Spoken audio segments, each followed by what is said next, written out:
राजा रघुवंशी हत्याकांड, रोज एक नित नया खुलासा। मेघालय में इंदौर के युवक राजा रघुवंशी की हत्या के सनसनीखेज मामले में पुलिस ने लंबी जांच और पूछताछ के बाद जो साक्ष्य जुटाए हैं वे इस केस को न्याय तक पहुंचाने में निर्णायक साबित हो सकते हैं।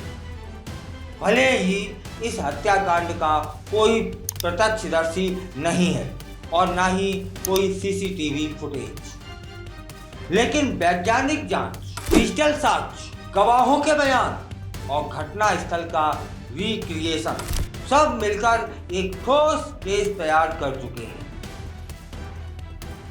जैसे हत्या में उपयोग किए गए हथियार और फॉरेंसिक पुष्टि। पुलिस बताती है कि राजा की हत्या पूर्वोत्तर में उपयोग होने वाले दाव, एक छोटी इसे कुल्हाड़ी मान सकते से की गई। आरोपियों में विशाल और आकाश ने अलग अलग वार किए। हत्या के बाद एक हथियार घटना स्थल के पास मिला, जबकि दूसरा कुछ दिन बाद खाई से बरामद हुआ। फॉरेंसिक रिपोर्ट में पुष्टि हुई कि दोनों हथियारों पर लगे खून के नमूने राजा से मेल खाते हैं और यह खून के नमूने आरोपियों को सजा तक पहुंचा सकते हैं। साथ ही इन हथियारों की खरीद का लिंक गुवाहाटी के एक दुकानदार से जोड़कर प्रमाणित किया जा चुका है कि इन्हें आरोपियों ने ही खरीदा था। अब चलते हैं दूसरे बिंदु पर। घटना स्थल पर हत्या का रिक्रिएशन और वीडियोग्राफी। पुलिस ने आरोपियों को चेरापूंजी के पाइसा डोम स्थित सेल्फी पॉइंट पर ले जाकर घटना को रिक्रिएट करवाया और इस दौरान एक पुतला राजा के वजन के बराबर बनाकर इस्तेमाल किया गया। आरोपियों ने विस्तार से बताया कि किस दिशा से वार किए गए, कैसे सबको उठाकर खाई में फेंका गया।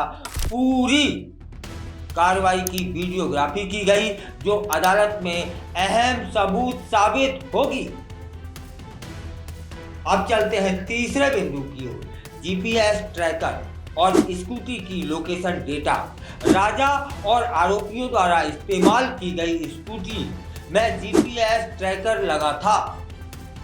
लोकेशन डेटा से यह साबित हुआ कि सभी आरोपी उसी वक्त उसी स्थान पर मौजूद थे जहां हत्या हुई थी। स्कूटियों की पार्किंग और उसका मूवमेंट हत्या के समय को चिन्हित करता है। पुलिस के अनुसार 18 मिनट में पूरा हत्याकांड अंजाम देकर आरोपी वहां से निकल गए थे। अब चलते हैं चौथे बिंदु की ओर। पुलिस ने हत्या वाले दिन सक्रिय मोबाइल नंबर का एनालिसिस कर सोनम और राज के बीच हुई कॉल की जानकारी प्राप्त करनी है। मार्च से अप्रैल के बीच दोनों के बीच 234 कॉल हुए थे। इनमें से कुछ कॉल की रिकॉर्डिंग भी पुलिस के हाथ लग चुकी है, जिसमें कथित रूप से हत्या की योजना की चर्चा की गई थी। अहम सबूत साबित होगा न्यायालय में। अब चलते हैं पांचवें बिंदु की ओर कि जब मर्डर हुआ इसके बाद आकाश की खून से सनी शर्ट घटना स्थल के पास ही फेंक दी गई थी। सोनम द्वारा दी गई एक जैकेट भी मिली जिस पर खून के छींटे। फॉरेंसिक जांच में यह खून राजा का निकला है। विशेषज्ञ बताते हैं कि हत्या के वक्त पहने हुए कपड़ों पर मृतक का खून मिलना अदालत में मजबूत साक्ष्य माना जाएगा। एक और बिंदु, छठवां, पूछताछ में यह सामने आ चुका है कि सोनम और राज ने शादी से पहले ही हत्या की साजिश रची थी। विशाल, आनंद और आकाश 19 मई को गुवाहाटी पहुंच चुके थे, लेकिन पहली बार कोशिश विफल रही।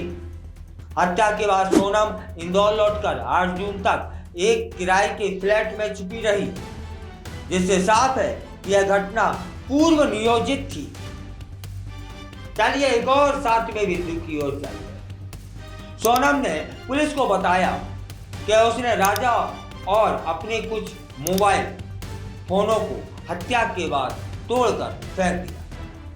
पुलिस को शक है कि इन फोनों में साजिश से जुड़े अहम डिजिटल सबूत हो सकते हैं, इसलिए उसकी तलाश जारी है। इसके अलावा आरोप है कि विशाल इंदौर से एक काला बैग लेकर गया था, जिसमें पिस्टल हो सकती है, 5 लाख रुपए भी थे, ऐसा आरोप है।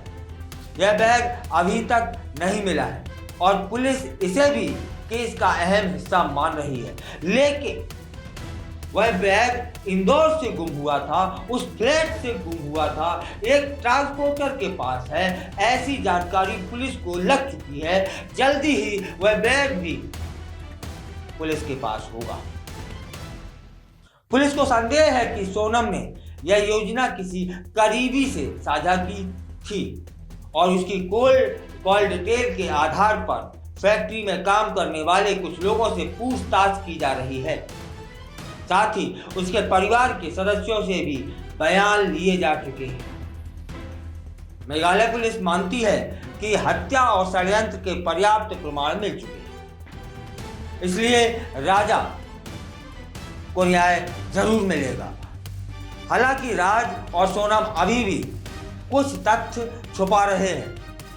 जांच का अगला फोकस डिजिटल सबूतों की तलाश और मोबाइल फोनों की बरामदगी पर रहने वाली है। हनीमून के बहाने की गई इस पूर्व नियोजित हत्या की कहानी जितनी चौंकाने वाली है, उतनी ही जटिल भी। लेकिन घटनास्थल की सटीक पुनरावृत्ति, वैज्ञानिक प्रमाण, कॉल रिकॉर्डिंग, फॉरेंसिक रिपोर्ट जैसे सबूत इस केस को न्याय के अंतिम पड़ाव तक पहुंचा सकते हैं।